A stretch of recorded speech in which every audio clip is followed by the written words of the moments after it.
comenzamos.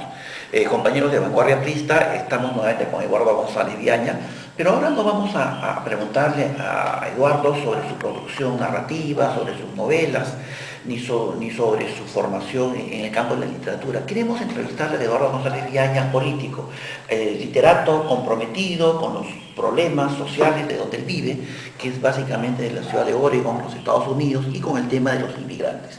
Eduardo, el tema de la inmigración es un tema que está permanentemente en tus trabajos, en tus artículos en el Correo de Sable.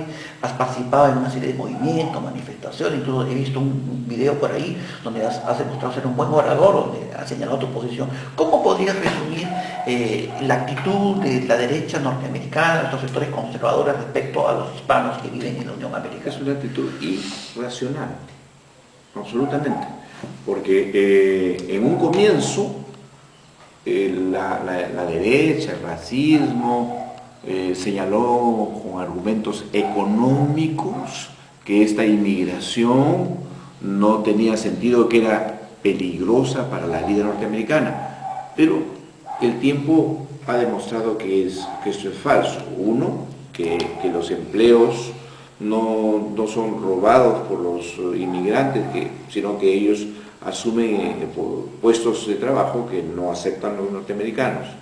Por otro lado, que los inmigrantes no están usando de la seguridad social, más bien la pagan. Todo inmigrante ilegal incluso paga su seguridad social y sin embargo no la usa, no puede usarla por razones obvias.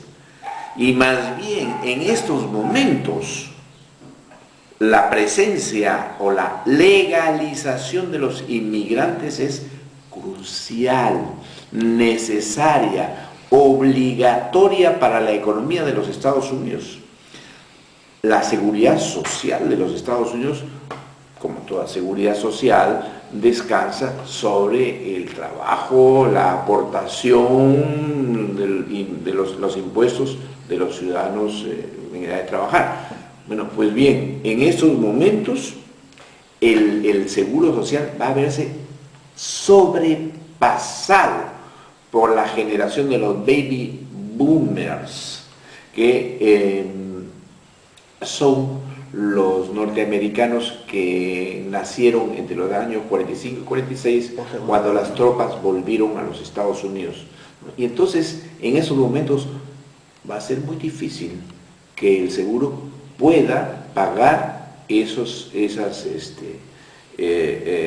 obligaciones.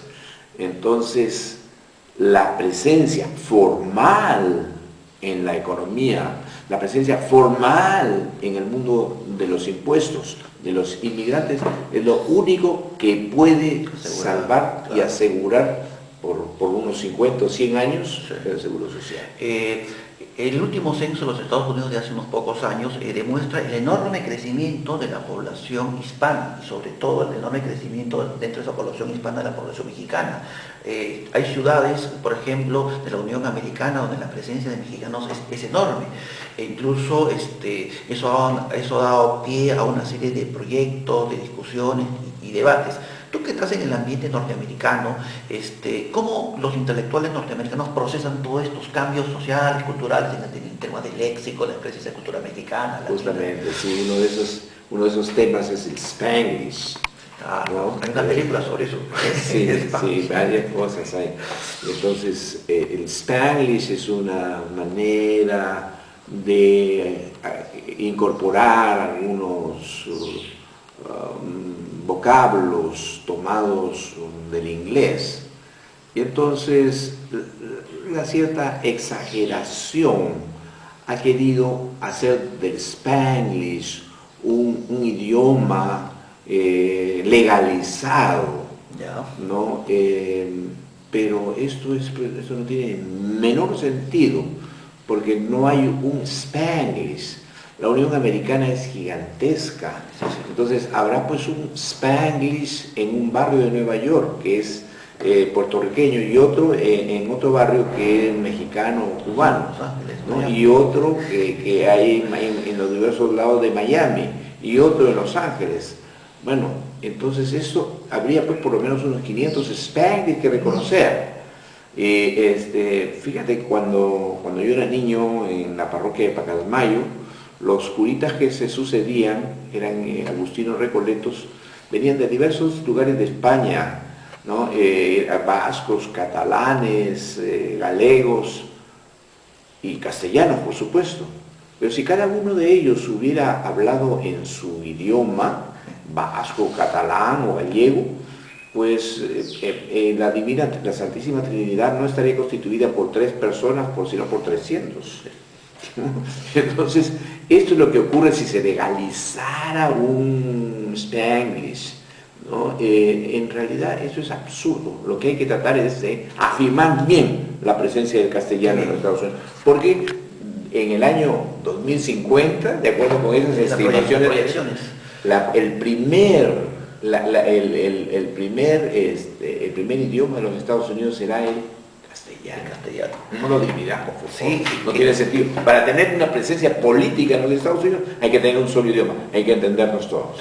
Ahora, si uno mira, por ejemplo, las categorías centrales económicas en Estados Unidos, por ejemplo, la desigualdad económica, hay un instrumento que es el coeficiente Gini, que te mide el grado de desigualdad económica, y uno mira los últimos 50 años en la Unión Americana y uno se da cuenta que la desigualdad económica va creciendo, o sea, a pesar de políticas especiales, ¿no es cierto?, con, digamos, igualdad de oportunidades, y ahora los más pobres de los pobres ya no son los negros en la Unión Americana, sino son básicamente hispanos. Ahí hay un problema social, hay un problema económico. ¿Qué vislumbras tú como alternativa para buscar una democratización económica en la Unión Americana? Bueno, todo empuja, lo que acabas de indicar, todo empuja hacia una reforma migratoria, no hacia la legalización de esos de 20 y 30 millones de latinoamericanos, ¿no? que por otro lado significan para la economía un empuje formidable, ¿no? En esos momentos quienes la rechazan sencillamente hacen racismo o cualquier otra cosa, pero no son racionales, como decíamos al comienzo de esta conversación. No tienen el menor sentido. Cuando toda esa masa realmente ingrese dentro de la economía, los Estados Unidos va a recuperar, yo creo, el papel que está a punto de perder como líder económico del mundo. En los últimos años ha surgido en Canadá y en Estados Unidos, en la filosofía política, una corriente que se llama la multiculturalidad, el multiculturalismo, que cuando se aplica, por ejemplo, a programas educativos bilingües, se llama interculturalidad. Eso más en América Latina. Pero volvamos a Estados Unidos. ¿Tú has tenido acceso la palabra multiculturalismo ha sido la palabra mágica. Claro. La palabra mágica. Lo políticamente correcto, ¿no? Sí. Eso es exageración políticamente correcta, pero ha sido la palabra mágica en todas las políticas educativas. ¿Cómo ves eso, digamos, con su aplicación y el futuro? Bueno, es una manera pues, muy norteamericana, ¿no? de asumir políticas concretas, ¿no? Exactas, etc., ¿no? Me parece que es importante porque ya los jóvenes de ahora norteamericanos, los adolescentes, tal vez están viendo con más naturalidad la presencia de grupos que les parecía que no creían que eran suyos también. ¿No? Todos están considerando norteamericanos y las películas los están juntando aún más. No, sí. No hay películas en la cual los bandidos tengan que ser necesariamente latinos. Ahora los bandidos pertenecen a cualquier raza, ¿no? Generalmente a la que más les corresponde. Sí. Hay un intelectual, filósofo estadounidense que se llama Richard Rorty, que hace una crítica a la multiculturalidad como corriente y las políticas públicas, ¿no? De los derechos culturales. Él dice de que los multiculturalistas no toman en cuenta el tema económico, es decir, que su discurso, un discurso fundamentalmente educativo, cultural, derechos culturales, etcétera, etcétera, pero que al carecer de una lectura económica, de una propuesta económica, lo cultural, digamos, queda en un terreno. Es verdad, ¿no? Si llega a ese abuso, digamos, de la fórmula de tipo americano, ¿no?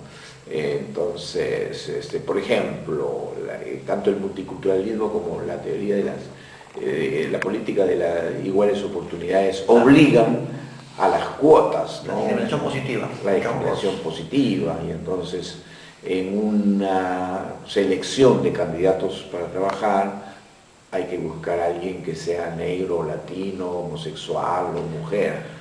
Eso no tiene sentido. Yo diría que había que buscar lo mejor, sencillamente, ¿no? Ya. Sé que fue. Sí. Una última pregunta. Si uno ve la lucha de los derechos civiles de los negros de la década del 50, por ejemplo, uno encuentra que han tenido, digamos, su discurso, su práctica se ha materializado en una figura, digamos, Martin Luther King, por decirte, ¿no? La de los latinos es César Chávez. A eso iba mi pregunta. Sí, César Chávez fue un líder campesino, chicano, que tuvo una lucha caracterizada más por digamos, una especie de gandismo. Hizo largos ayunos, ¿no? Así es, y consiguió ventajas bastante importantes para los agricultores, para los campesinos. En la zona sur, sobre todo, ¿no? Mexicanos, sí. Te confieso que cuando vinimos con Pedro Sánchez pensábamos hablar de Eduardo González Peña, literato, narrador, ahorita que viene volando, pero hemos encontrado una cosa que nos ha llamado la atención. ¿Qué es eso?